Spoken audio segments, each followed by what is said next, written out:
Lalo na doon sa ano no, yung pagkakakuha ko ng deposition ng witness, ito po yung isa rin sa requirements sa application ng search warrant. Papunta na po talaga doon eh. Okay. Kumbaga sa ano, kapag ako kumuha ng deposition, diretso ito doon sa application para hindi na pa ulit-ulit eh. Nung tinipa ko yung deposition of witness, naandun na yung ano niya, talagang naisulat ko na yung kanyang personal knowledge. Nagkaroon na ako ng ano no, ng information doon sa mga declaration niya. Identify ko kung sino-sino itong mga tao na to at saka yung litrato. Ang kulang na lang diyan, halimbawa kung natuloy yung surveillance ano, ang kulang na lang diyan is yung application. Kung susunod yun kung sunod-sunod po yung gagawin diyan. Application ng search warrant, ihaharap ko siya doon sa executive judge na mag-i-issue ng search warrant at yun kung pinayagan ng ano no ng higher ups noon yung operation. Talagang sasaltuhin namin yung condominium unit diyan sa Rockwell. Hoy, hoy, hoy, hoy, hoy, hoy. Gumising ka na, Pinoy. Hoy, hoy, hoy, hoy, hoy, hoy. Gumising. Ang dating PIDEA agent, Mr. Jonathan A. Morales. Ayun, sir. Magandang gabi po dyan sa Pilipinas at maraming salamat po sa inyong pagpaunlak sa akin at sa kaibigan ko nga nag-connect sa inyo. Thank you so much po at pinagbigyan nyo ito. Bago ang lahat, kayo po ba si Jonathan Morales? Magandang gabi po sa inyong lahat. Ako po si dating PIDEA agent Jonathan Morales. Okay. Sir, gusto ko lang i-identify nyo itong pirma ninyo sa dokumentong hawak ko. Kung nakikita po niya, yan po ba ay pirma nyo, Mr. Jonathan? Opo, pangalan ko po yan at pirma ko. Okay. So bago nyo po sagutin itong mga dokumentong ito, for sure excited ang mga Pilipino, nakilalanin muna kayo. Kayo po ay dating PIDEA agent. Kailan po kayo nagsimulang magtrabaho sa PIDEA or kung dati ba kayong pulis, pakibigyan mo niyo po kami ng background ninyo, sir. Dati po akong pulis at ako ay na-recruit sa Philippine Drug Enforcement Agency ni dating PIDEA Director General Junicio Santiago noong 2009. Okay, 2009. So nagsimula kayo sa PIDEA 2009. Okay. Hanggang kailan po kayo, from 2009, kasi I believe wala na po kayo sa PIDEA ngayon, di ba? Ilang taon po kayo nagsilbi sa PIDEA? Bali, humigit kumulang sa 5 taon. 5 taon. Anong year? So 2009, 10, 11? 2013 po ako nawala sa PIDEA. Bali, napag-initan po ako doon. 2013 kayo nawala sa PIDEA. So, okay. 2013 napag-initan kayo. Isulat ko lang po muna, mamaya na natin i-discuss kung bakit kayo napag-initan, ano? Gusto ko po kayo munang kilalanin. Okay? So, before po ba kayo sa PIDEA, saan po kayo galing na sektor ng, private practice? Saan po kayo dati galing? Bali, investigador po ako sa PNP nung araw. Nung ma-recruit ako sa PIDEA, gawa ng nagkaroon ng vacuum nung panahon na nire-recall yung mga ibang law enforcement units sa PIDEA noon. Kaya isa ako doon sa na-recruit ni Gerald Santiago para maging ahente doon sa PIDEA nga. So, nung nasa PIDEA po kayo, ano yung pinaka-assignment ninyo? Ano yung pinagkakabalan nyo during your 4 years? O 5 years? Opo. Ali, naging ano po ako, no, naging operatiba, naging team leader, at naging hepe ng investigation ng Intelligence and Investigation Service. Okay. So, kanina po sinabi nyo na pag-initan kayo noong 2013. Paano po yung napag-initan kayo, sir? Ito po yung mga ano, no, paumanhin po kasi kung mamarapatin po ninyo ay meron po kasing darating na Senate investigation at siguro yung doon ko na lang po sasagutin Okay. yon. Ngayon po, Okay. doon sa mga iba itatanong nyo po, baka yun pa pwede ko pong sagutin kung Okay. ano po, mamarapatin po ninyo. Okay, sir. Okay, naintindihan ko po. Sige, didiretso na po ako, sir, sa aking tanong. So, gusto ko Opo. lang po i-identify po ninyo yung itong mga ah, dokumentong ipapakita ko sa inyo. Familiar po ba kayo dito sa dokumento na ito? Opo, yan po yung pre-operation report na isa sa mga ano, no? Isa sa mga tawag dito. Alam na ano nung PIDEA Manual of Operation bago magsagawa ng kahit anong anti-illegal drugs operation. Okay. So, ito po ay dated March 10. Alright? Familiar po ba kayo dito sa mga dokumentong ito? Yan po yung ano, no, yung cover letter doon sa ginawa kong pre-ops at saka yung authority to operate para po doon sa aking boss. Okay. So, ito po, sir. Familiar kayo dito? Kasi may pirma Yan po nyo. yung authority to operate, nakalagay po dyan yung ano, no, yung mga vehicles na gagamitin para doon sa operation. Okay. At saka So, yung duration ng operation. So, sir, sa makatuwid, ito pong mga dokumentong itong hawak ko ngayon na ipinakita sa inyo na may pirma nyo, hindi po siya AI. Ano po ang ibig nyo sabihin doon sa AI? Artificial Kasi Intelligence hindi ho ako familiar doon generated sa daw. mga ganong Okay.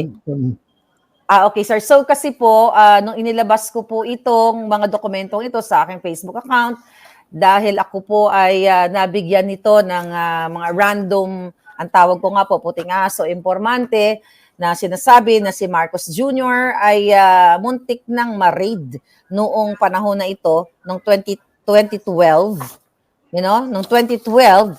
Pero nung inilabas ko po ang dokumentong yon, ay sinabi ng PIDEA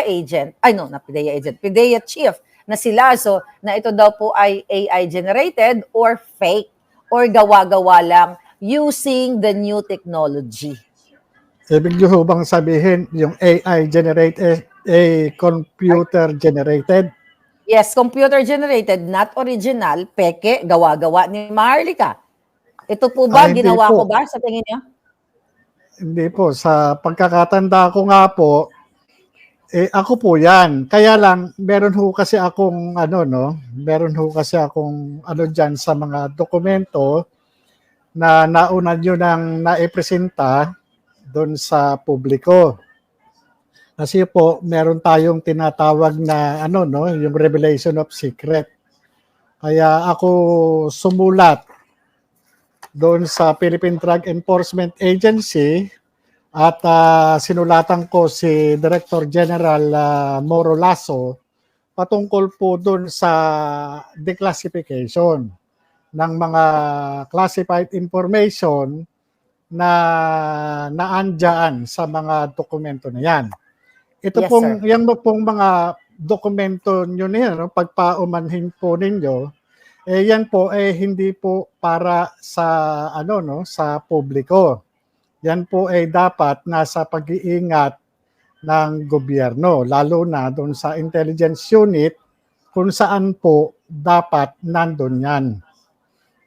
Okay. Yan po, ganun po yun. Kaya nga sumulat po ako para papanagutin yung mga taong nasa likod ng pagpapakalat yan at para na rin po maiwasan, maulit yung mga ganyang kahalintulad na Ngayon po, dahil nga ganun yung kagrabe yung nailabas yung ano na yan ano. Ngayon, ang ano po ng aking sulat ay magkaroon ng accountability. Yung mga taong nagpabaya diyan sa mga dokumentong yan at doon sa mga tao na dapat ay mayroong tungkulin para ipatupad yung batas o mandato na iniatang sa kanila. Patungkol po dyan doon sa mga taong nandyan po bilang subject ng operation ng PIDEA. Okay. Sir, bago po tayo dun sa letter ninyo sa Kailasot, sa Senado at sa Presidente, ano, gusto ko lang pong isa-isahin ito mga dokumento na ito. Dito sa cover letter, sir, kasi napansin din po ng netizen ito, kaya pinagdudahan din nila na ito daw ay AI generated. Unang-una po dito, ang address ay magkaiba. Alright? Dito sa pre-operation letter, mapunta muna tayo sa memorandum, ano, yung cover letter na sinasabi ninyo. So, nakalagay dito for Director IIS. Ano pong ba ibig sabihin ng IIS? Remind me. Investigation? Intelligence Investigation Service po. Okay, intelligence. Okay, that's good. So, subject, reported nefarious activities of Maricel Soriano and Maria and Bongbong Marcos, alias Bonget, March 10, 2012. So, natatandaan niyo po itong memorandum na ito. Opo. Okay. Sabi dito sa cover letter, this has reference to the reported nefarious activities of Maricel Soriano and or alias Maria of Unit 46C, Rizal Tower Building, Rockwell Barangay Poblacion, Makati City, and Bongbong Marcos alias Bonget with unknown address. Number 2, a confidential informant personally appeared before this office and reported the above-named showbiz and political personalities together with some unidentified male and female companions who were allegedly frequent seen inhaling white powdery substance suspected to be illegal drugs inside the above-cited condominium. Okay? So bago ko ito tapusin, dito po kasi sa pre-operation report, ang nakalagay po kasi na address dito ay 4C. So dito sa cover is 46C. Ano po ba talaga ang tamang address? 46C. So ito po ay typographical lang dito sa pre-operation nangyayari report. naman po yan. Okay. Alright, so ituloy ko 46C. dito, sir. Yung dito sa cover letter, yung memorandum nga. Number 3, nakalagay dito, recommendation approval of the attached pre-operation report / authority to operate, to conduct casing and surveillance, to verify the veracity of this report for their possible apprehension if warranted.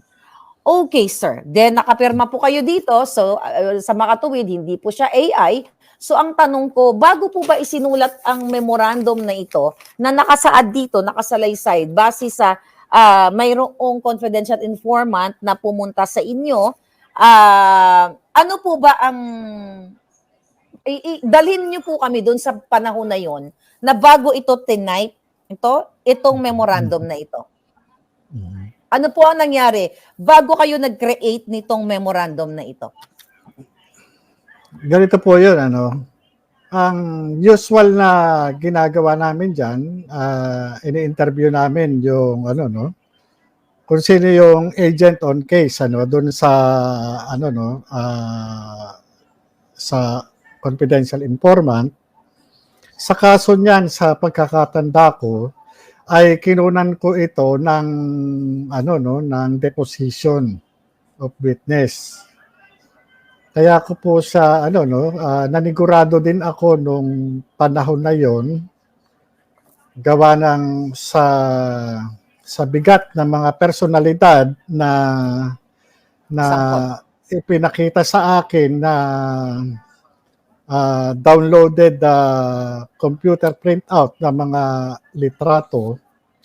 Talagang ano no, Kaya nagpasya ako noon na i-reduce ko siya doon sa sworn statement at kasabay na rin nung paghamon ko doon mismo sa confidential informant na kung handa ba niyang panumpaan at lagdaan itong kanyang ibibigay na impormasyon.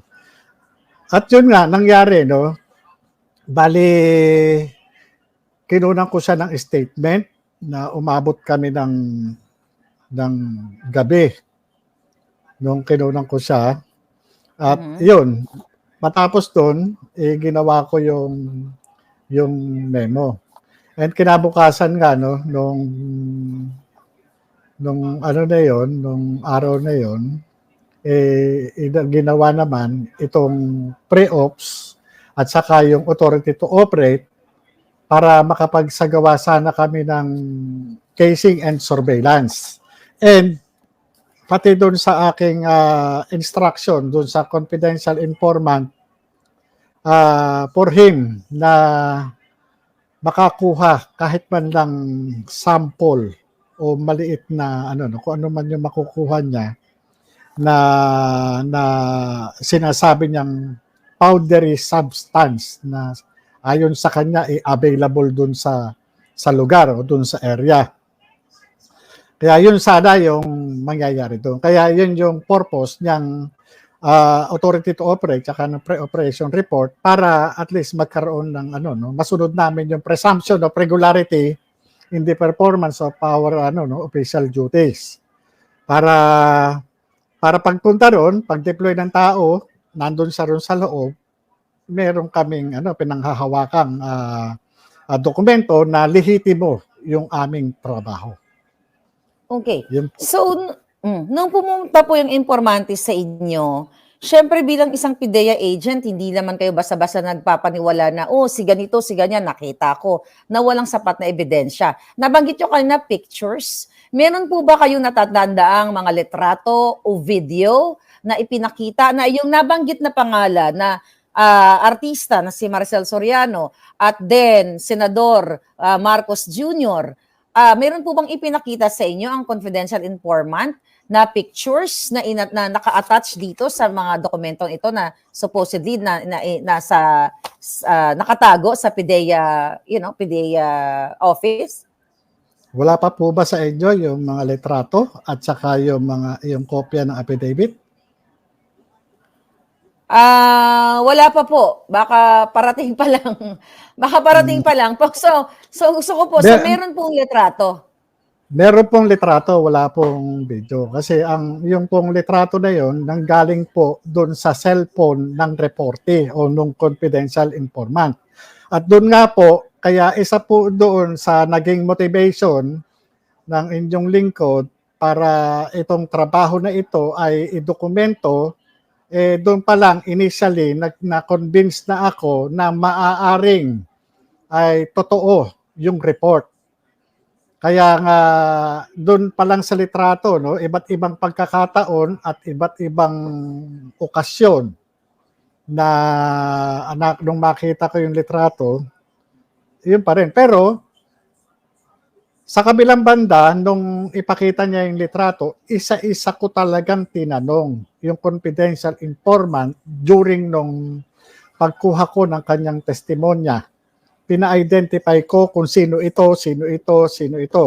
Meron siyang nakilala, meron siyang hindi kilala, o meron siyang hindi pinangalanan.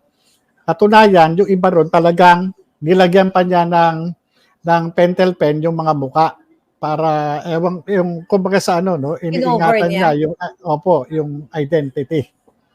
Pero doon sa meron siyang mga nakilala at hindi ko muna i-reveal sa inyo kung sino-sino yung mga personalidad na naandoon. Pero sigurado po kayo sa pagkakatanda ninyo na nandoon sa litratong na naka-file, na i-file ninyo sa PIDEA ang mukha ni Maricel Soriano at ni Bongbong Marcos? Opo. Nandoon. Nandun. Natatandaan niyo po ba kung mga ilang pictures yun?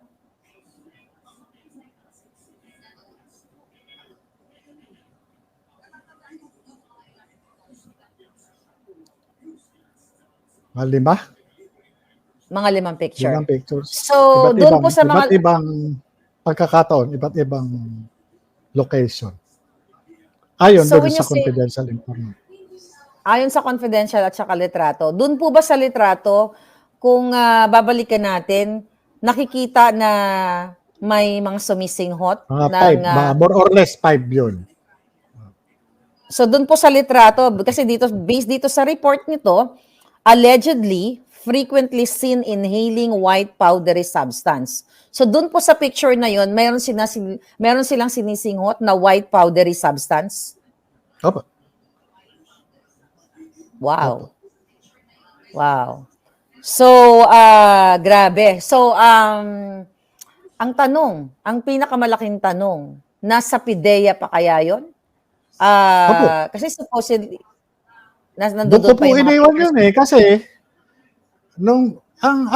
ito kaso po na ito, no, itinrato ko, ano lang naman para siyang ordinaryo, no, marami na rin kami nahawakan na malalaking kaso, no. Pag hindi natutuloy, dyan lang. Andyan yung nakapile yan dyan sa, sa investigation division. So, gano'n naman po kami. Kahit yung mga case holders na mga ongoing cases at saka yung mga case operational plan na namin tinatrabaho, no, andun lang siya. Hindi naman kumbaga sa andun lang yun. Kaya ako talagang tiwala ako na andun. Kaya nagulat talaga ako nung mapunta sa inyo Okay. Mapunta sa inyo. Yun yung isa ron sa sabi ko, parang may mali talaga, hindi po pwede. Kaya nga ang sumulat ako, parang may managot. May managot dun sa mga nagko-custody nitong mga classified information na ito. Kasi siyempre, yun may mga ongoing targets kasi. At saka makakapahamak ng buhay ng ahente o ng sino mang inosente. Pero, yes, naintindihan ko po kayo. Pero siguro dahil sa sobrang galit na rin siguro ng mga taga-PIDEA mismo sa loob dahil sa malupit na nararanasan nila ngayon sa panahon ni gobyerno ni Marcos Jr., kaya yun din po siguro yung nag-trigger sa kanila na ilabas itong report na ito na supposedly confidential para malaman ng taong bayan na ang namumuno ngayon na si Marcos Jr. ay talagang supposedly ay aarestuhin na dapat dadamputin na dahil sa kanyang pagkasangkot dito sa pulburo na ito, na yun po ang term ko, paumanin, dito sa naganap na sesyon na inireport sa inyo ng confidential informante. Ang tanong ko po sa inyo, sir, nung nakita nyo yung pictures, okay, sa iba't ibang pagkakataon na may sinisinghot sila, nakita mo si Maricel Soriano, nakita mo si Bongbong Marcos. Si Maricel Soriano, ba kilala nyo siya bilang artista nung time na yon, nung nakita nyo yung picture? Opo. Kilala nyo siya. So, klaro. Si Bongbong Marcos po, kilala nyo siya nung nakita nyo doon sa picture? Opo. Pero, kung pwede pa sumagot? Opo, go ahead, sir. Kahit po kilala ko yung mga tao na nasa picture o siyempre ang ano ko bilang investigador, kinukumpirma ko mismo dun sa nagpresenta ng litrato kung sino yung nasa litrato. Kahit ko kilala ko po sila, kinumpirma ko po mismo sa pamamagitan ng sworn statement na kinukuha ko sa kanila na sino ito. Okay. Na at yun po talaga nakasulat. Kaya kung maipipresenta po, kung magkakaroon maipresenta itong sworn statement po na ito, malinaw at positibong itinuturo ng declarant o ng deponent kung sino po yung tao na nandun sa picture, na nagde-depict sa picture, at kung ano yung ginagawa ng taong nag-depict dun sa picture. Okay. Yun po yun. So, yeah, tama, na-gets ko yun. Kasi kahit nakilala mo, hindi pwedeng ikaw as an investigator, hindi ikaw pwede magsabi, si ganito to, si ganyan to. So, the informant should identify kasi siya yung nagre-report. Opo. Kagaya po nung nung maliban dito, may tanong pa ako, maliban dito sa binigay mong pangalan, meron ka pa bang ibang pangalang alam tungkol dito sa tao na ito? O yan lang po Okay. ang pangalan alam ko. Ganun po ang ano, hindi ko po pwede Yun na lang kahit yung alam ko yung isinulat. buong pangalan, hindi ko po pwedeng ilagay yon hanggat hindi naman niya sinasabi. Kaya lahat lang nung sinasabi niya, yun lang po ang nai-reduce dun sa sworn statement. So, dito po, dito sa sworn statement na ito na may permado ninyo, kayo po personally ang nag-type nito? Opo. Kayo ang nag-type nito. So, Opo. tandang-tanda. Wala naman po ako sekretarya dun. Wala kang secretary. So, kung babalakin po natin yung date na March 10, 2012, mali ikaw ang informante. Sino-sino po yung tao sa loob ng opisina na yon? Kung matatandaan nyo. Hindi nyo kailangan pangalanan, pero, you know, ilan kayo ang nandoon? Nandun po yun sa sworn statement. Kapag ka Okay. po, normally, pagka gumagawa po ako ng, ano, no, ng sworn statement, nakadeklara po kung sino yung nandun. Halimbawa po, nung malaya at kusang loob na salaysay ni Juan de la Cruz, na Okay. kinuha ni ganito sa harap ni o sa harap ni na. Nandun po yun.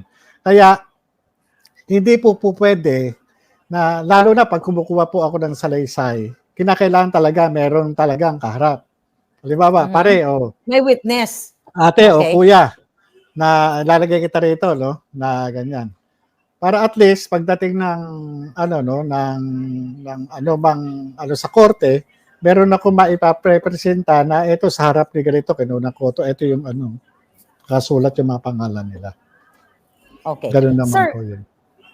another issue nung inilabas ko po ito na sinasabi na artificial intelligence generated, isa din to sa paliwanag ng PDEA na ito yung pang-counter nila sa akin na ito po ay walang control number. Okay? Ang sabi nila, gawa-gawa ni Maharlika yan, walang control number. Okay? So ano po ba ang paliwanag natin? Bakit po walang control number ito? Yan po, kaya wala pong control number kasi nga hindi pinayagan, hindi natuloy. Kasi kung natuloy yan, ginawa ng opisina, after na mapirman, saka po namin dadalhin yan sa National Operation Center. Doon sa aming Plans and Operation Service. Doon po dinadala yan para doon sa, magbibigay sila ng Certificate of Coordination. Lalagyan po ng control number yan. Pero hindi lang naman ngayon lang nangyari yan, dyan sa kaso na yan, marami na rin hong pagkakataon din kami noon na hindi talaga natutuloy, hindi pinapayagan ng Deputy Director General for Operations. Kung ano man Okay. yung motibo, hindi saka na po natin i-discuss. Okay, so ito po sasagutin niyo kung pwede niyong sagutin, ano? Maintindihan ko kung hindi pwede dahil kayo nga ay a-attend ng hearing sa April 30 sa Senate inquiry with Senator Bato. Tama po ba? Later on, papakita natin yung mga documents. Ang question ko, sir, nakarating po kasi sa akin na itong operation na ito, supposedly na pagdampot kay Maricel Soriano at kay Marcos Jr. noong 2012 ay pinigil ng isa sa pinakamataas o pinangalanan ko na nga na Executive Secretary ni dating Pangulong Noynoy Aquino na si Paquito Ochoa na partner sa law firm ni Lisa Marcos na ngayon ay First Lady na. So, kaya niyo po bang sagutin yan? At kung hindi, maintindihan natin.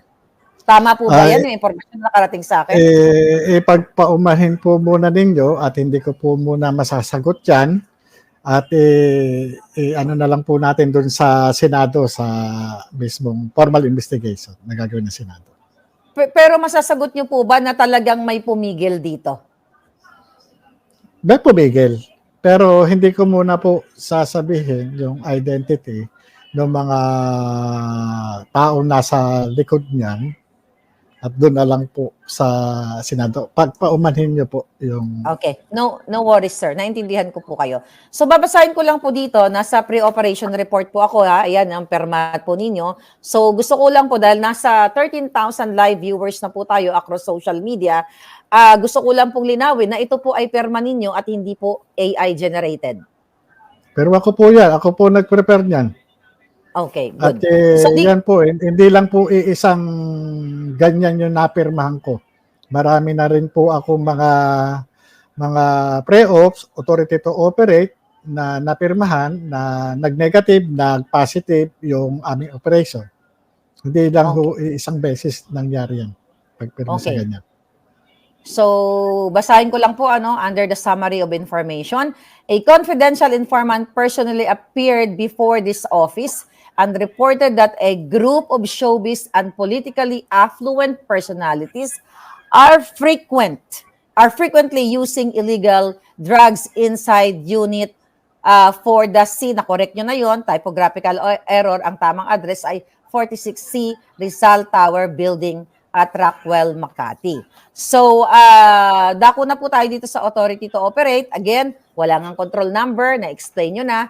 So, actually, ito pong nakalagay dito, under 1, 2, type of operation, check appropriate box, surveillance. Ano po, paki-explain po dito sa aming mga ordinaryong Pilipino. Ano po bang ibig sabihin yan sa first part? Surveillance, X, casing X. Opo, Ano po ba? ganito po Ano yan. Oo. Ang pre-ops at yung authority to operate, isa po doon sa mga requirements ng PIDEA Manual of Operation. Hindi ka Okay. pwedeng mag-conduct ng kahit anong anti-illegal drugs operation. Surveillance, casing surveillance, entrapment operation or bypass operation, no? Service ng warrant or search warrant. Hindi ka po pwede na mag-conduct ng anti-illegal operation kung wala kang pinanghahawakang pre-ops, authority to operate, yun, certificate of coordination na galing doon sa NOC or doon sa RTOC o doon sa Regional Tactical Operation Center. Ngayon ho, kaya kung mapapansin niyo po, paki-ano lang po yung Okay. pre-ops. May mga X po yung kung halimbawa, kung ang merong markings na X, yun lang po ang trabaho nyo. Hindi po kayo po pwedeng mag-conduct ng test buy o entrapment o bypass operation o ano pa man. Nakalimit Okay. lang po yung trabaho nyo specific doon lang sa surveillance tsaka casing. Kasi importante po yan dahil pagdating po sa korte, hinahanap po yan. Pag wala po yan, nadidismiss agad yung kaso.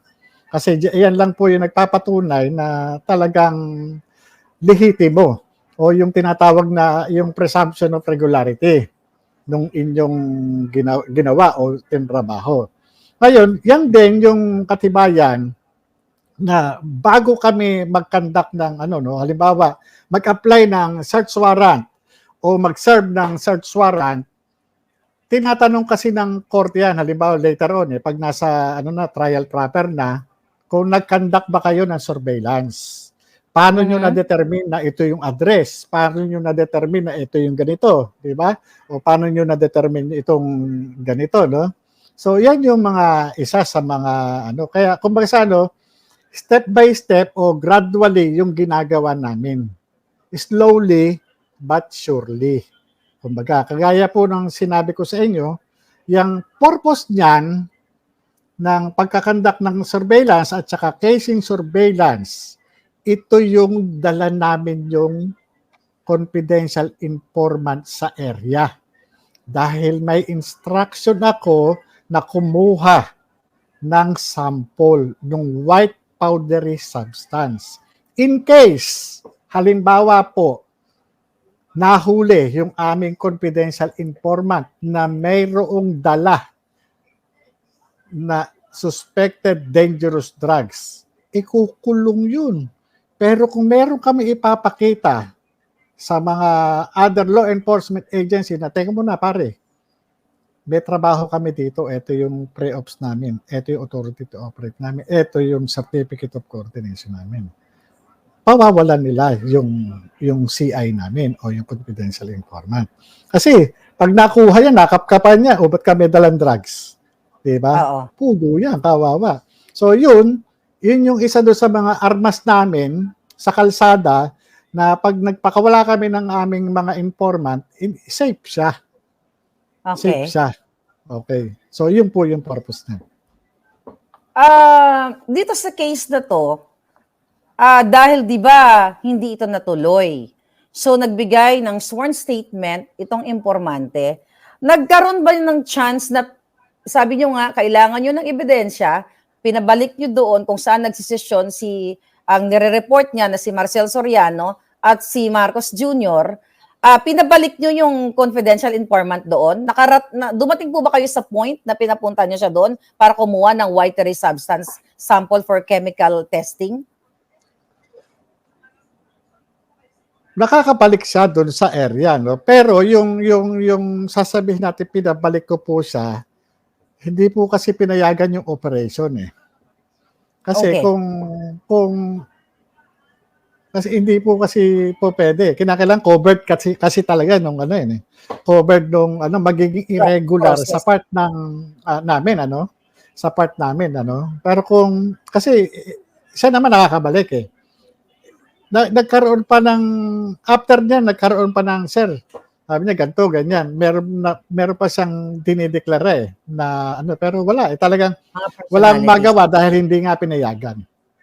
Sir, matanong ko lang, kasi alam ko hindi nyo pa pwedeng sagutin kung sino yung mga taong pumigil sa operation na to dahil nga meron pong Senate hearing sa April 30 sa Blue Ribbon, I believe, at saka sa Committee on Drugs ni Senator Bato.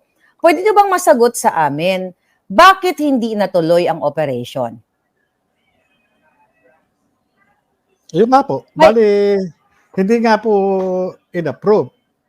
Pero, doon sa preparation, lalo na doon sa, yung pagkakakuha ko ng deposition ng witness, ito po yung isa rin sa requirements sa application ng search warrant. Papunta na po talaga doon eh. Okay. Kumbaga sa kapag ako kumuha ng deposition, diretso ito doon sa application para hindi na pa ulit-ulit eh. Nung tinipa ko yung deposition of witness, naandun na yung niya, talagang naisulat ko na yung kanyang personal knowledge. Nagkaroon na ako ng ng information doon sa mga declaration niya. Identify ko kung sino-sino itong mga tao na to at saka yung litrato. Ang kulang na lang diyan, halimbawa kung natuloy yung surveillance ang kulang na lang dyan is yung application. Kung susunod yun, kung sunod-sunod po yung gagawin dyan. Application ng search warrant, iaharap ko siya dun sa executive judge na mag-i-issue ng search warrant at yun, kung pinayagan ng higher ups noon yung operation, talagang sasaltuhin namin yung condominium unit dyan sa Rockwell. Okay. Sir, sinabi po ba ng higher ups kung bakit hindi matuloy ang pagre-raid kay Marcos Jr. at kay Maricel Soriano noong March 11, 2012? Opo. Bale, sa Senado ko na lang po i-divulge lahat. Okay. Opo. Pasensya na po. Naintindihan ko po kayo, sir. Okay, dadako po ako dito sa number 5 ng authority to operate. Okay, number 5. Ang nakasaad po dito, sir, ay team leader / contact number agent. Kayo po to, Jonathan A. Morales. Mayroong, I think yung number na ito is number Ano po yung number ko po dyan? Anong number ko? Ito. 5. Ayan po. Ano po ba ibig sabihin ng number na yan? Hindi, yung number ng telepono. Ay. Phone number po ba yan? Phone number yan? Opo. Sun po yan, Sun. Sun Cellular. Wala na. Sun Wala na to? Cellular. Ano po ba ito? Government issued number o personal number? Hindi po. Ano po yan? Line po yan. Line. Line dati. Opo. Yung mga numbers po dyan, plate number po nung sasakyan namin. Okay. Yun po, Sir, 850, yun po yung number controlling number nung Mazda 3. Pakitingin po kung pareho doon sa ZK850. Tama po. Ayan. CKC 850 po. Yan po. Yan po. Okay. Sir, Yun po wala yung kami- Go ahead. yung sa telepono po, yung number diyan, kung makita niyo 850, yan po yung number doon, plaka ng Mazda. Mazda. Sir, ito pong Yan po, nakalagay bago po dito, pangalan ninyo nga, and 7 others. Anong ibig sabihin nito, sir? 7 others. Jonathan Morales and 7 others. Ganito po yan. No? Bali, pag lumalakad kami, halimbawa, isang team leader, tapos 7 operatives. Minsan, hindi naman nakukumpleto yan, pero usually, nilalagay na rin namin para kung mag-deploy sa area, halimbawa, 3 ahente o 4 ahente, doon na lang magsusunuran sa area. Kasi yung iba, pagka may mga binabantayan din silang trabaho, kung ano man, kung wala pang galaw doon sa ibang area, makakasunod sila in case na meron kaming susundan. Kasi pagka surveillance, ang trabaho namin, may mga pagkakataon na halimbawa nakita namin yung subject o yung target, gumalaw o nagkaroon ng movement, susundan namin ito. Kaya usually pagkaganyan, kahit na 2 o 3 ahente, pero nilalagay namin yung mga ibang operatiba para pagsunod sa area. Kasi kapag ang mga sasakyan namin nakadeploy, halimbawa sa isang lugar, lalo na diyan sa Rockwell, hindi ka pwedeng tambay-tambay ka diyan kung sisitahin ka ng gwardiya or pag minalas-malas ka, talagang matututukan ka pa ng mga nasa mobile. Kasi siyempre, lalo na pag hindi ka coordinated, mapapadapa ka sa kalsada. Dahil mapagkakamalang kang holdupper o kidnapper. Siyempre, kayo, armado, natural, dapat lahat lahat ng proseso na hindi kayo ma-disgrasya o ma-avoid yung misencounter, yun, kinakailangan dokumentado kayo.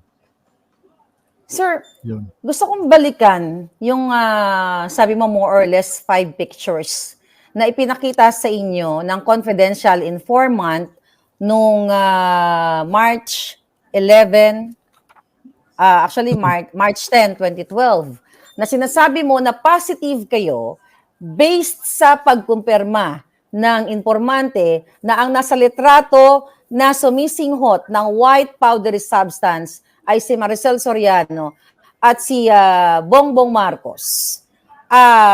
Maalala niyo pa ba kung colored po ba yung picture? Opo, Naalala niyo pa ba? colored. Kasi kuha po yun dun sa cellphone ng confidential informant. At yun nga po, bali i-print out niya, pinakita naman din niya eh. O ito yan sir, o ito ganyan, nasa cellphone niya. So ngayon, yung dala-dala nga niyang computer printout na mga pictures na depicting several personalities, including Maricel and politician Bongbong Marcos, yun po, pina-identify ko naman sa kanya eh. At siya yung nag-identify. Opo, siya. Hindi naman, kahit na kilala ko kung sino yung mga personalidad na yun o kapareho ng muka, sa kanya ko po pina-identify at yun, ipinanumpaan niya dun sa Legal and Prosecution Service. Pinanumpaan po niya yun. So, sir, gusto ko lang, curious lang ako. Naalala mo ba kung anong suot ni Marcos Jr. nung nakita mo sa litrato nung habang sumisingot siya ng white substance na yon, powdery white? Hindi ko na po masyadong Pero yun, merong pagkakataon na nagiinuman eh. Nagiinuman? Nagiinuman eh, opo eh. Nagiinuman eh. May mga alak eh. May mga alak. Okay. So, yung mga pictures na yun, sir, kasi kayo nga ang in charge dito dahil kayo yung team leader. So, together with that pictures, itong hawak kong dokumentong ito na inailabas na actually wala naman po akong kamalay-malay, nakuha ko lang po ito sa email ko, random personalities, the people that I don't know, that I believe, they are from PIDEA. So, ano pa po yung kasama ng itong report, itong pre-op at authority to operate, maliban sa 5 pictures? Sa pagkakatanda ko, bali, ganito po yan, yan po, nilagay ko sa isang folder at meron siyang cover sheet na confidential na kulay blue at naglalaman po yan ng sworn statement o yung deposition ng witness. Tapos yung mga computer printout na pictures na downloaded from confidential informant sa cellphone. At yun nga po, kaya related itong mga pictures na ito dun sa deposition ng witness kasi nga nandun po yung kanyang declaration at yung kalaunan pinanumpaan pa niya po yun talaga dun sa Legal and Prosecution Service. Kasi nung time yan talagang nung sinabing nung magbalik nga siya nung sir matutuloy ba tayo? Wala talagang ayaw nung ayaw Higher nung ups. BDGO. Kaya wala, hanggang sa na-shelve na lang yan. Sir, Kaya, yung folder na yon nandun lang eh. Sa totoo lang, yung mga folder namin sa IIS, lang naman eh, nakapatong lang yan doon, nakasalansan eh. Dahil nga, yung IIS is isa sa mga, yung area na yon kumbaga yung bang, kung hindi ka authorized, kung hindi ka naka-assign doon, hindi ka pa pwede pumasok doon eh. Kumbaga ito yung isa sa mga exclusion area doon sa sa PIDEA. Napakahigpit kasi hindi naman como PIDEA ka pwede kang maka-access doon eh. Hindi. Okay. So, sir, naintindihan ko na sa ngayon, hindi mo pa masasagot, hindi mo makakonfirm yung nakarating sa akin impormasyon na si Paquito Ochoa, dating Executive Secretary, ang isa sa mga pumigil nito. Ang tanong ko na lang po, ano yung pakiramdam mo bilang isang PIDEA agent na supposedly na ginagawa mo ang trabaho mo para sa Pilipino para panagutin ang sino man, kay artista ka, kay politiko ka, kung ordinaryong citizen ka, na rumisponde sa report ng mga confidential informante na may mga nagsisinghot doon. Ano yung, nung time na yun, kung maalala mo, ano yung pakiramdam mo na parang sinupil, okay? Sinupil ang iyong trabaho eh. Paano ba ang term dyan? Sinupil ang, kumbaga, pinigil yung dapat na trabaho ang ginagawa mo as PIDEA agent. Nung time na yun, na ayaw ituloy for whatever reason, dahil hindi mo pa masabi sa ngayon, dahil nga gusto mong i-reserve yan sa Senate, ano po yung feeling nyo that moment na pinagbawalan kayong ituloy ang pag-aresto o pag-raid dito kay Marcel Soriano at kay Bongbong Marcos? Disappointment. Kasi unang-una, ang Comprehensive Dangerous Drugs Act, ginawa yan para sa para sa any person, hindi walang exemption diyan eh. Kumbaga sa ginawa yang batas niyan para papanagutin sa batas lahat ng tao, kahit na sinong tao. Ginawa po yan para papanagutin yung mga yun yung nakalagay doon sa prohibited acts, particular doon sa Article 2 ng Republic Act 9165. So bilang ahente, siyempre, ba to? Para bang meron tayong may tinitignan doon sa tinititigan. Di ba? Kumbaga sa yun yung hanggang sa dumating nga yung point na talagang nainis na ako eh. Nung parang walang nangyayari nung panahon na yun, nung gobyerno na yun. Kaya ako'y lumabas na rin noon. Talagang lumaban ako dun sa sistema. Sabi ko, para tayong kunya-kunyarian lang eh. Ang nangyayari, parang ina-address natin yung problema sa illegal drugs, parang wetting na lang. Diba? Ang wetting, kumbaga sa kita nyo, nag-e-exist kasi nga, meron tumatanggap. So, ganun din, ganun din sa illegal drugs. So, yun, yung disappointment ko bilang ahente. Ganun na nangyari sa akin. So, nung inilabas ko po ito sa vlog ko, napanood niyo po ba? Kilala niyo po ba ako? Kasi hindi naman, alam ko hindi naman lahat ng tao nanonood sa akin. Kilala niyo po ba ako as a vlogger? O nung nilabas ko ba ito, napanood niyo ba ng live or what? Paano niyo po nalaman na na inilabas ko itong mga papeles na ito na pinirmahan ninyo? Totoo. Hindi ko nga po kayo kilala. Meron lang pong nagsabi sa akin na yung daw meron ka raw nilalabas. Ano? Sabi ko, sino yung vlogger daw?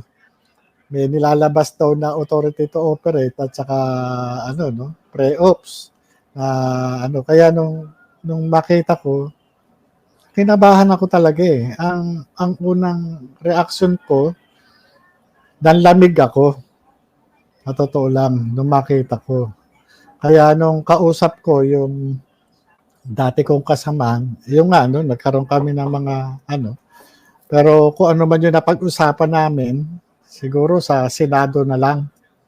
Sa Senado na lang. Pero nagulat talaga ako. Kaya ang unang naging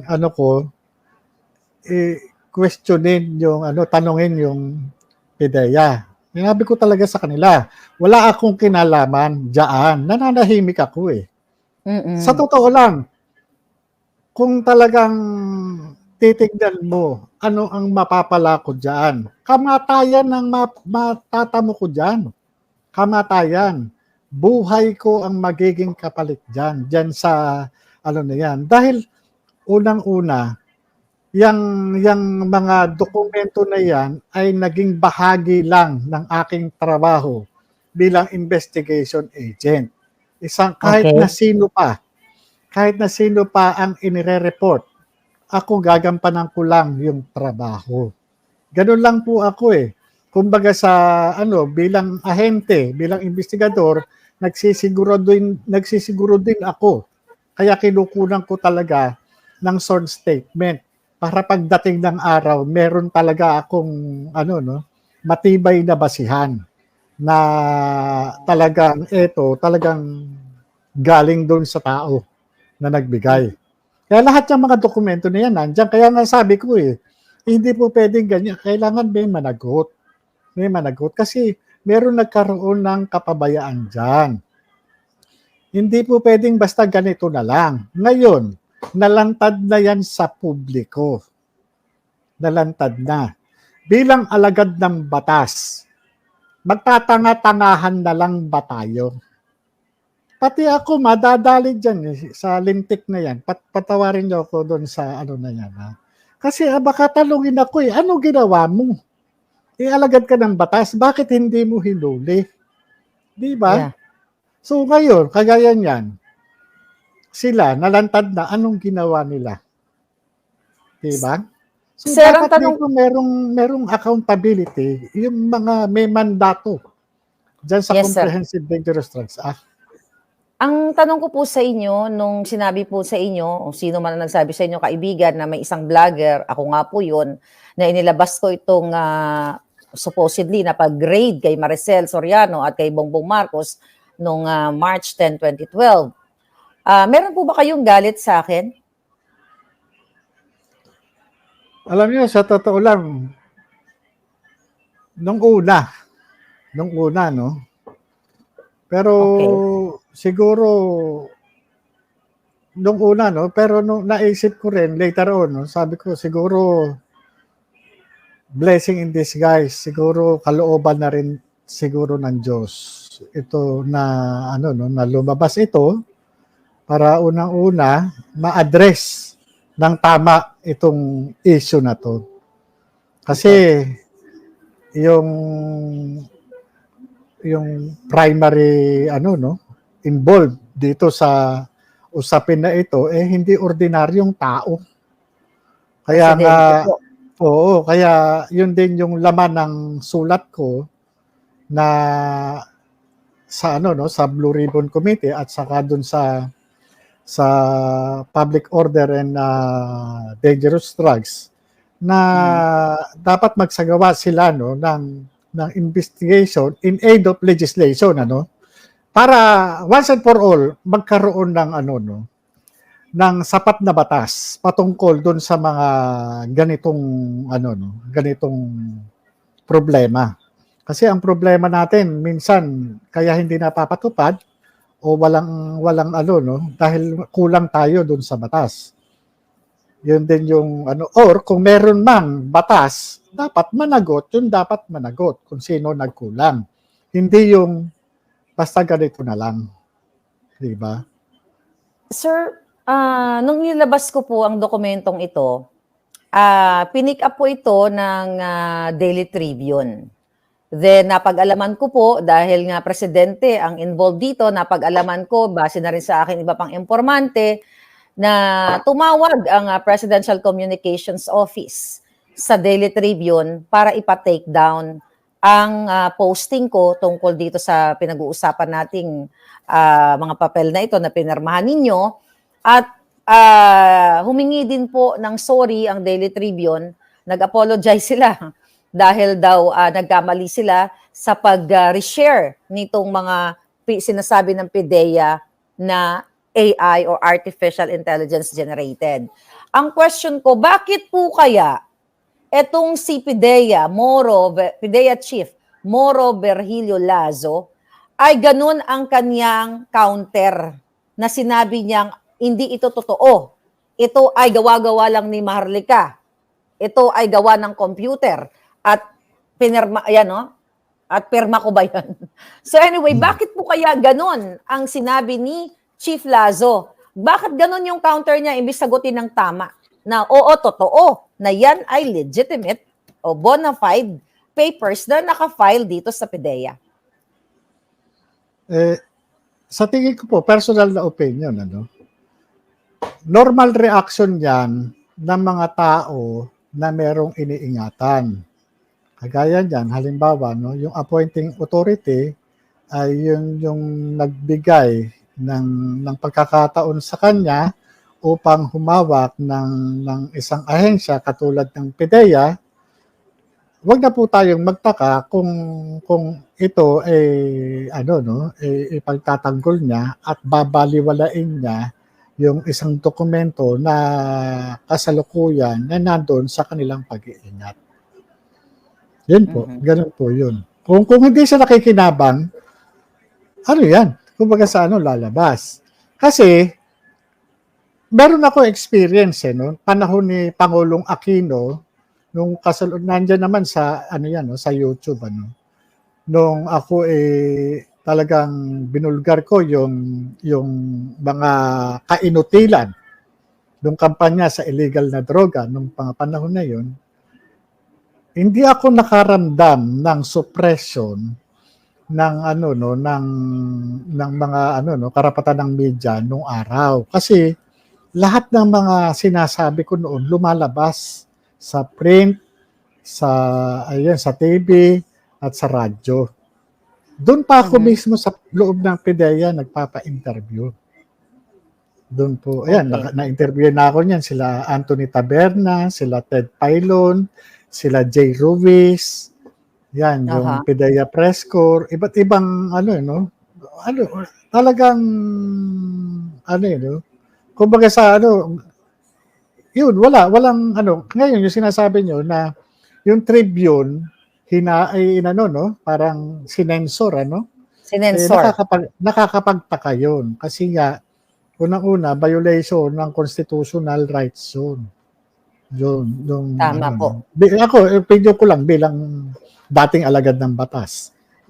Masama naman yun. Parang indicator ito na talagang nasusuppress yung karapatan ng bawat mamamayan pagka ganyan. Kasi messenger itong media. Yes. So, tinatanong po ng ating viewers, kayo po ba, kasi nakarating po sa akin na, I don't know, maybe your friends, na parang may umaaligid-aligid sa inyong village. So, nakakaramdam po ba kayo ng takot or banta sa inyong buhay? Lalo na po ngayon na lumabas kayo. Alam niyo, normal lang po sa alagad ng batas yung ganyan.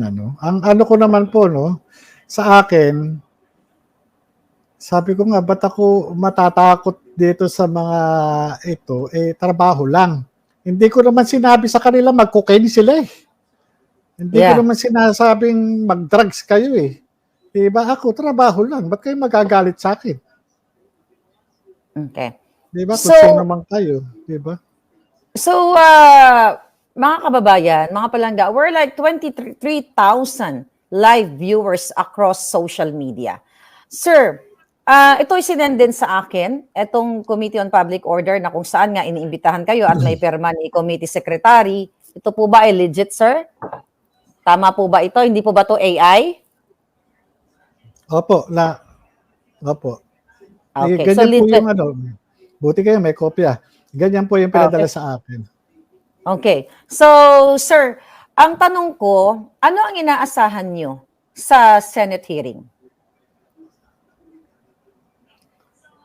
Yung yung matakel itong issue at yung magkaroon tayo ng sapat na batas na patungkol doon sa sa issue na talagang inaantay ng taong bayan. At yung maipaliwanag ko rin yung side ko dahil dito sa paglabas nitong mga classified documents na dapat nasa possession lang ng Philippine Drug Enforcement Agency.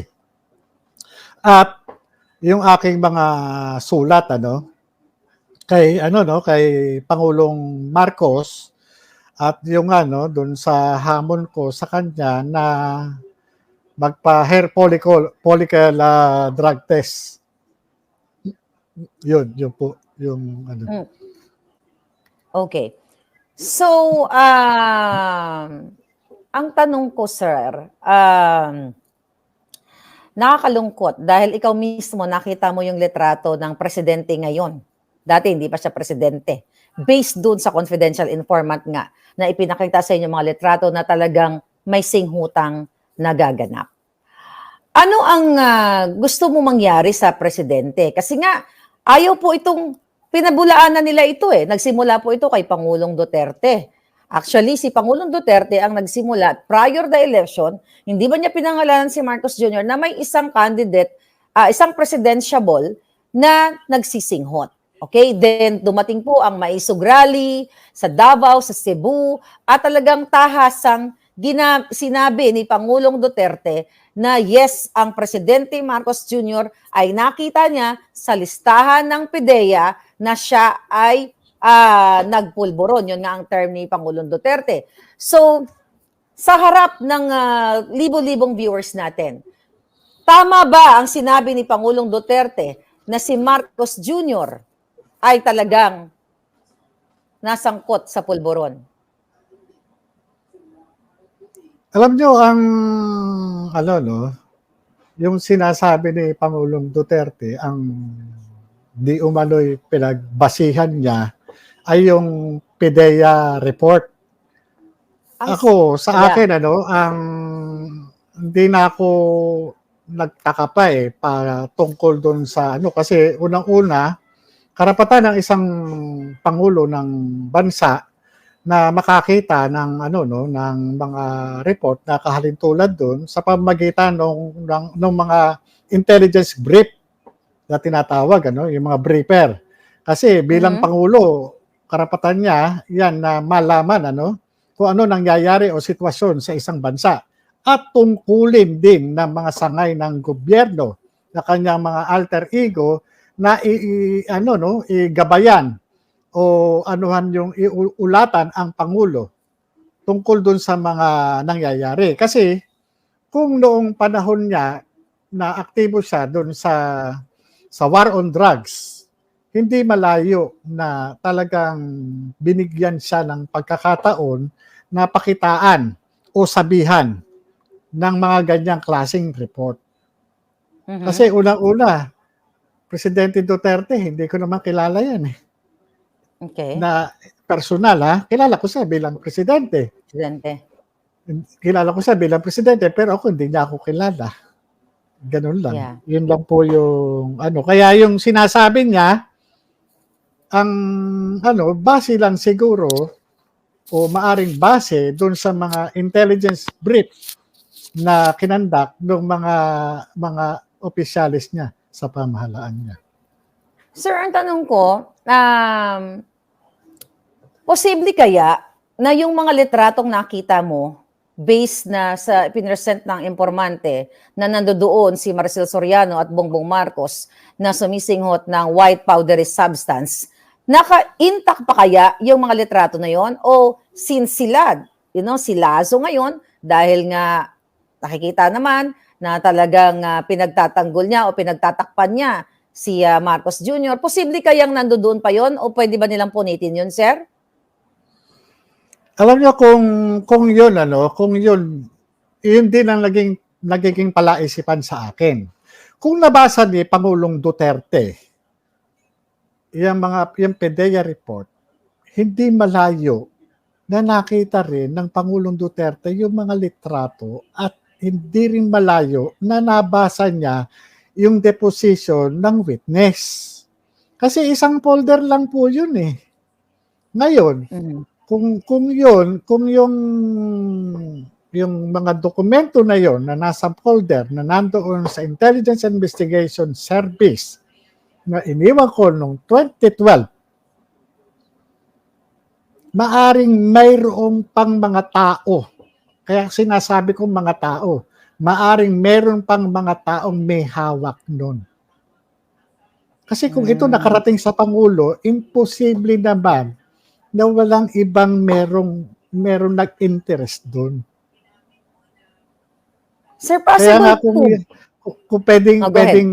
wala na yan o po pwedeng nasira na o ano, hindi ko alam eh. Pero maaano ko, sa akin kung sa personal na opinion ko, kung ito na basa ni Pangulong Duterte, maaring meron pang ibang kamay ang may hawak doon. Kasi nakarating nga sa inyo eh.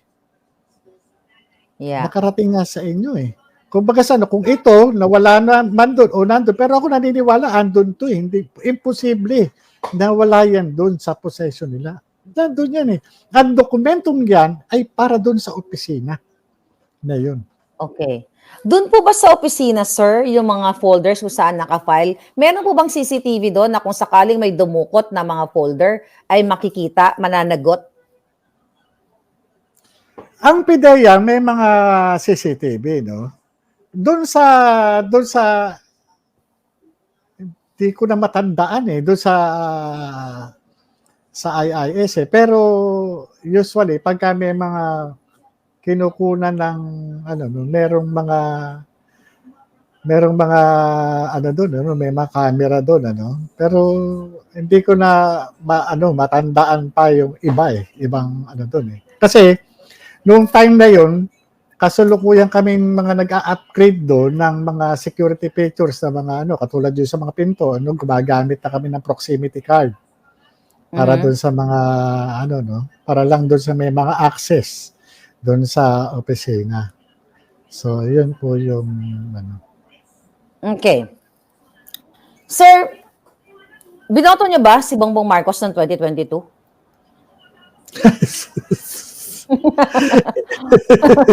Gusto ko lang po malaman. yung asawa ko. Pero, sabi ko nga po sa kanya, sabi ko, kilala mo ba yan? Hindi, basta, wala, totoo lang, isko ako. Hindi po kayo isko nag-object? ako. No 2016, Grace po ako. Okay. Yun po, ganun po. Pero sa bagay, kanya-kanya. Hindi kayo nag-object kasi parang kung ako yun, nakita ko, kung ako nasa posisyon mo, nakita ko na ang tumatakbo ng presidente, nakita ng dalawang mata ko na doon sa picture ay sumisingot siya ng pulburon, definitely sasabihin ko sa asawa ko, huwag mong iboboto yan kasi nagpupulburon yan. Sinabihan niyo po ba yung asawa niyo? O alam ba to ng asawa niyo? Yung nakita niyo noong 2012? Alam niyo, yung malungkot doon eh. Kasi yung nangyayari doon sa opisina, hindi ko pwedeng dalhin sa bahay. Okay. Kaya, saka ang sabihin lang ng asawa ko, sinisiraan ko lang yung idol niya.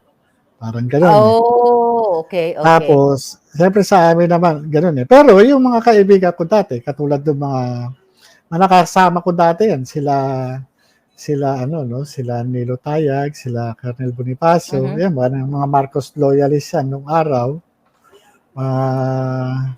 2015, nakasama ko sila. Yan sa grupo ko sa Anti-Drugs Advocate. Mhm. Yung nga, ang inaano nila na suportahan itong si ano, pero sabi ko, nag-decline ako. Kasi sabi ko, hindi ko lang masabi sa kanila, no, na alam ko yung Wow. background niyan.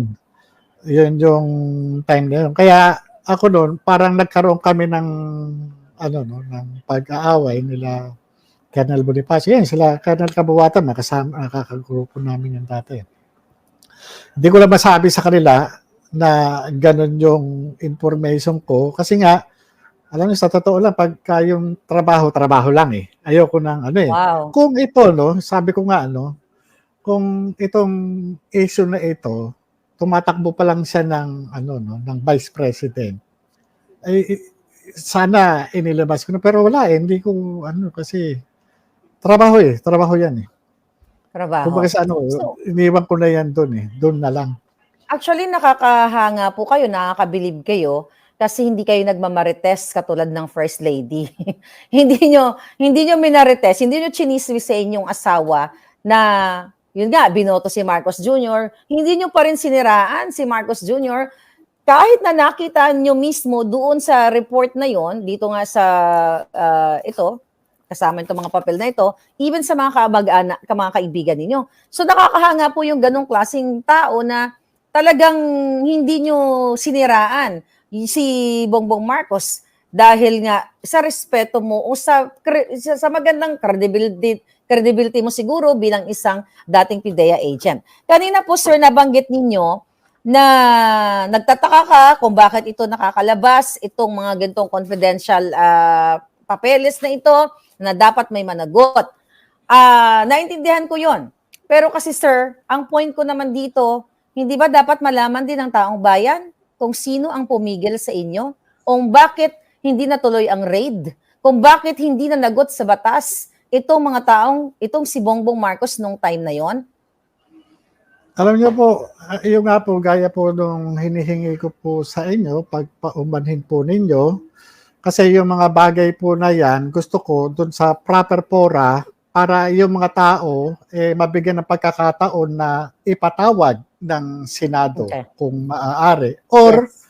yung nga rin po yung inaano ko sa PIDEA, no? Dahil since na ang PIDEA, nakasaad doon sa Section 84 ng Republic Act 9165, may authority sila no, na mag-issue ng subpoena duces tecum and subpoena ad testificandum para supinahan itong mga tao na ito, matanong sila diretso.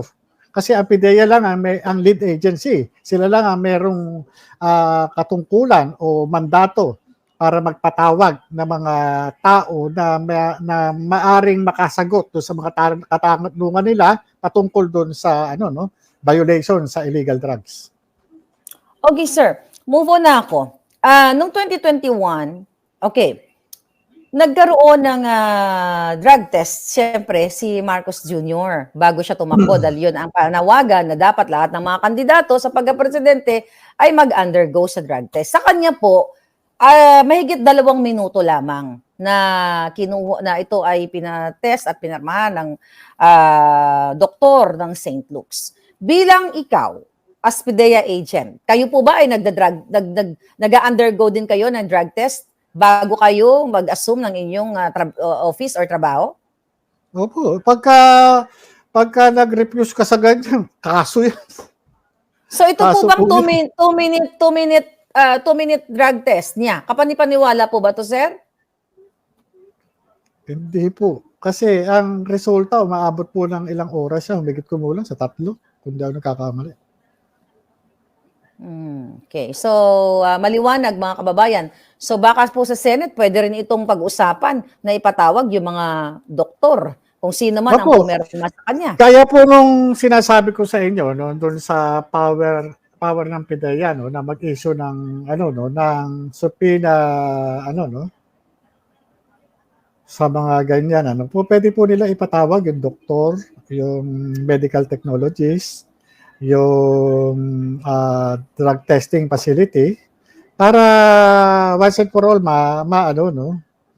makapagpaliwanag sila bakit ganito. Kasi pagka ganyan, merong mga naging questionable yung kanyang drug testing result, yun, may dapat may managot. At Yeah. dapat pagka ganyan na pinagpapaliwanag yung mga nandyan sa drug testing result, dapat ulitin. Okay. Dapat. Sir, nung time na pinag-drug test si Marcos Jr., napakabilis niya, parang backdoor yung kanyang pulburon test, ang bilis. Pero ngayon, sir, panawagan ng taong bayan na magpa-test siya. Ayaw po, hindi niya man sinabing ayaw, pero hindi niya po sinasagot yung taong bayan. Kung ganun kabilis, kung kinaya niya ng 2-minute drug test noong 2021, bakit kaya ayaw niya ngayon na presidente na siya? Baka may tinatago. Kasi kung walang iniwan yan doon sa mga doon sa mga operator o mga law enforcer na umiiwas sa drug test. Ito yung mga alam naman na common na gumagamit ng illegal drugs. Ang taong natatakot lamang sa mga ganyan o umiiwas, ito yung mga natatakot na mag-positive sila. Kasi yan naman yung basihan Kumbaga sa scientific method Hindi naman po pwedeng ang isang paghihinala o akusasyon na ang isang tao ay may cancer o merong anuman, ang diyan is scientific method, di ba, through laboratory testing. Katulad diyan kung drug use, dapat mag-undergo siya ng drug test. Pero sa kaso niya, at alam naman ng ng mga tao na mukhang meron siyang ginagawang paraan para mag-negative, kaya ang demand sa kanya, lalo yung grupo namin, ang demand namin sa kanya is hair follicle drug test. Okay. Kumbaga sa inyo, talagang yun, makikita talaga kung kahit na matagal kang gumamit, makikita ron. At kahit na matagal o bago makikita kung gaano kang katagal. Yung period, parang yung ginagamit na test doon sa mga diabetic patient, di ba? Merong kinukuha dito, merong kinukuha talaga dito sa level. Kung ilang buwan nakikita. Yeah. So sir, bago ako mag-move on sa napaka-importanting tanong tungkol din sa pulburon, may gusto ka pa bang idagdag dito sa na-witness mo nga na nung balikan ko, nung March 10 na may isang informante, confidential informante na nag-present ng ebidensya na si Marcos Jr. at Maricel Soriano ay may sinisinghot na white powdery substance. May gusto ka ba bang idagdag dito sa ating pinag-uusapan? O mensahe mo sa kanya? Kay Marcos? Siguro ang natin sa sa ating pangulo na sundin mo yung panawagan ng taong bayan na ikaw ay magpa-drug test. Ito palagay ko naman kapag ito naipakita niya naipakita niya na negative siya, matitigil naman matitigil Pero siguro ang kinatatakot niya, mag-positive siya. Magpa-drug test ka, yun lang. Para at huwag ka magagalit sa akin kasi ako'y trabaho lang. Wala akong personal na hindi tayo magkakilala, hindi mo ko kilala, hindi rin kita kilala. Kaya huwag ka magagalit sa akin kasi yung pagkakaroon ng ng mga dokumento na diyan sa PDEA ay parte lamang ng aking trabaho bilang ahente. Ikaw man lumagay sa katayuan ko at may dumating na informant, talagang gagawin mo rin naman yung trabaho mo. Ikaw ay isang ordinaryong tao lang nung inire-report ka sa akin at ito naman tinrato ko naman na isang ordinaryong kaso lang din. Kaya wag po kayong magagalit sa akin. Gawin na lamang po natin, sundin na lamang po natin ang panawagan ng milyong-milyong Pilipino na ipakita nyo sa taong bayan na kayo ay malinis, di ba? Na hindi kayo drug addict o bangag. Yun lang po. Okay. Sir, so itong mga nakaraang araw, for sure, nakikita niyo po dahil kayo ay advocate ng anti-drugs, kayo po ay mayroong non-profit organization. May iniyabang po ang gobyerno, lahat, PNP, PIDEA, lalo na ang Pangulong Bangag, pangalanan natin Bangag uli dito, doon sa nahuling 1.8 tons na randomly, na checkpoint daw ito, din nahuli. Ano po yung point of view nyo? Tama ba yun na yung ganong klaseng malaking halaga o malaking 1.8 tons nitong illegal na pulburon, yun na lang ang tawagin natin, no? Na nahuli, tapos bilang iniyabang na ito ay historical at first time in the history of the Philippines na nakaluhuli tayo ng ganyan. Ano po ang nakikita nyo? Ano ang mali doon? Bakit ganun-ganun na lang na after nilang magyabang sa media, 1.8, then kinabukasan naging 1.4, then itinago po nila yung driver. So ano po ang paliwanag nyo bilang isang kayong PIDEA agent? At ito po ang inyong trabaho itong mga pinagbabawal na substance na ito. Una-una po, no, ang gusto ko lang pong linawin, kung ito bang ano, no, yung 1.8 o 1.4 tons ng shabu nahuli sa isang anti-drugs operation. Di ba? Kasi kung ito isang normal ano lang, kagaya ng checkpoint, ang tanong ko lang dito, papaano nagkaroon ng warrantless search? Di ba? Kasi kung ito checkpoint, palagay natin yung sinasabi nagkaroon ng warrantless search, yung na-rekisa yung isang van na di umano ay naglalaman ng ng mahigit 1 toneladang shabu. Oo.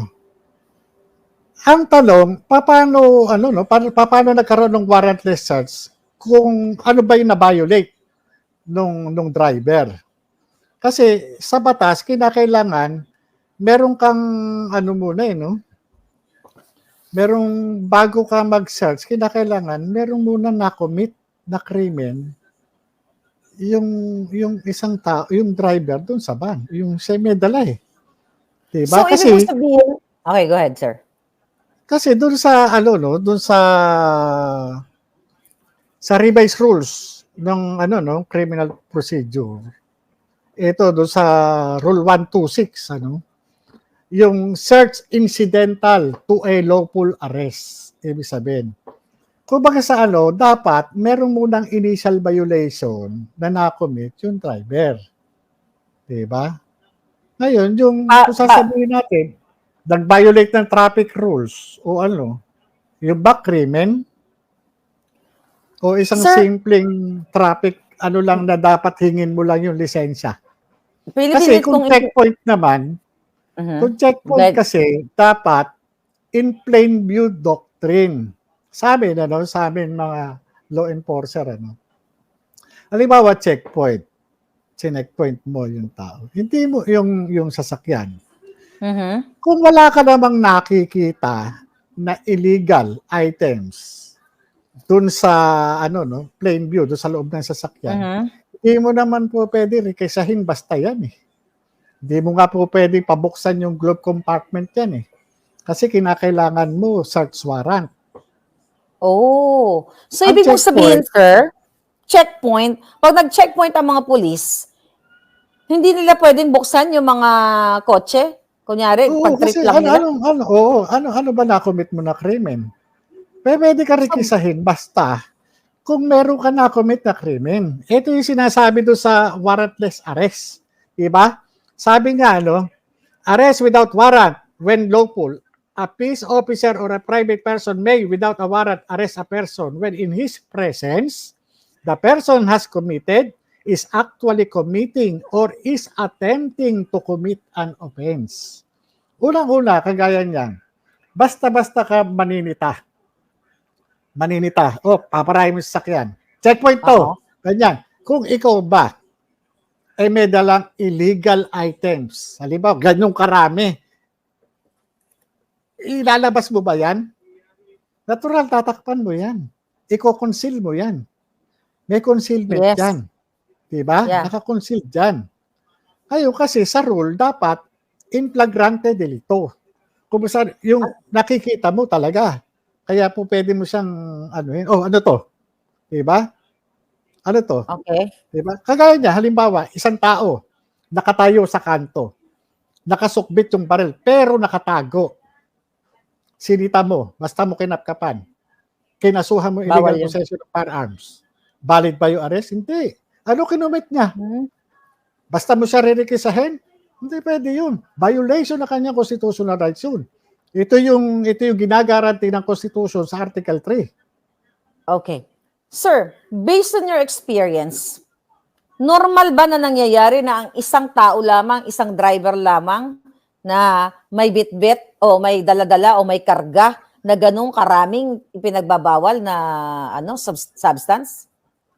Depende sa sirkumstansya. Depende doon sa kasi kung titingnan mo, no, iba't ibang trade craft yan eh. Kapag ka marami kayo, pwedeng pansinin kayo.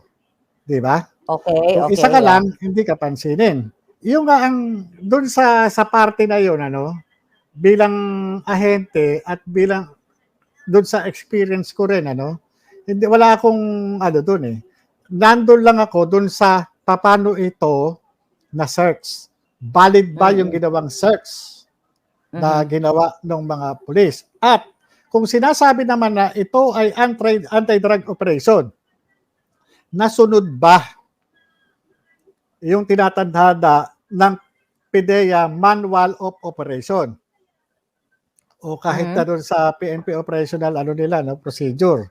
Kasi unang-una, kahit na law enforcement agency o unit, hindi ka basta-basta mag-conduct ng anti-drugs operation o anti-illegal drugs operation. Bakit? Kinakailangan deputize ka ng PIDEA.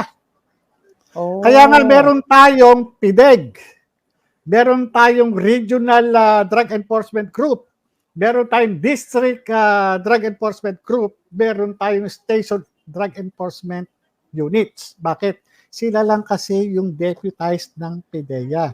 Hindi como ikaw police unit o law enforcement unit, pwede ka na mag-conduct ng anti-illegal drugs operation. Hindi po pwede. Kinakailangan deputize ka. Kagaya niya, sa kaso ng police na nakaharang dyan, nag-checkpoint, anong sinasabi? Nagkaroon ng anti-drugs operation. Paano magkakandak ng drug operation dyan? Hindi naman deputized ng PIDEA yan. Wow. Kung anti-drug operation yan, dapat meron kang coordination dun sa PIDEA. Ngayon, yung sinasabi nila ngayong formis. Tignan nga natin kung nasa formis yan. Yeah. Yung trabaho na yan. Wow. Grabe po, at least may natutunan yung mga kababayan natin. Doon naman po sa biglang nabawasan, doon muna ako during the press conference, for sure napanood ninyo, habang pinagsasalita yung nakahuling pulis, nagkaroon ng pronouncement si Marcos Jr. na kapag may itinanong daw ang media ay sasalungat sila or magi-intervene sila. Ano sa tingin niyo? Bakit kailangan sabihin ng presidente yon? May mga kasabihan nga tayo, mas masarap, mas maganda tayong makinig doon sa, from the horse's mouth. Sabi nga, Yes. Walang ibang pwedeng magbigay ng detalye, eksaktong facts o circumstansya, kundi mismo yung nakahuli. Tama. Di ba? Bakit natin tatanungin yung testigong natutulog sa bahay kaysa sa testigong nakakita ng krimen? Yes. Kasi sabi po ni Marcos Jr., hindi daw po sanay ang mga uniform personnel sa mga interview o sa press con. Yun po ang sabi ni Marcos Jr. Alam nyo, hindi naman sa, nung napanood ko dati, yung interview ng ABS-CBN, nila Karen Davila, nila Anthony Taberna, nila Mr. Baha, doon sa isang kandidato dati na ngayon Pangulong Bongbong Marcos, tinatanong siya doon sa kanyang educational background. Background. Ngayon, oo. So, parang hindi niya masagot na diretso, siya baccalaureate degree holder o undergraduate na ano siya or wala kung maano mo na sinasabi na na ito hindi graduate, 'di ba? Sino ba ang merong naging presidente ka, oo. Pero tignan mo naman yung pulis. Tignan mo, college graduate yun. Yes, Eligible. yes. Diba? Civil Yes. service eligible yung tao. Tapos sabihin natin na hindi sino ba ang mas trained doon sa dalawa? Yung pulis o itong presidente na Undergrad. diba? Na sinasabi siya- na sinasabi ng mga tao na bangag. Mm-mm. Diba? At hindi siya mismo. Tama po Okay. kayo, hindi siya nakahuli. Hindi siya nakawit. Kaya nga po sa korte iisa lang naman, simple lang po ang tanong ng mga kung meron kang personal knowledge Kasi kaya walang ibang credible na magsalita doon sa doon sa 1.8 na tons Naging na 1.4. nahuli doon, naging 1.4, kundi mismo yung humuli. Sila lang yung nakakaalam ng kwento unless otherwise, nababaguhin yung kwento. Kasi kung checkpoint to anti-drugs operation, talagang questionable.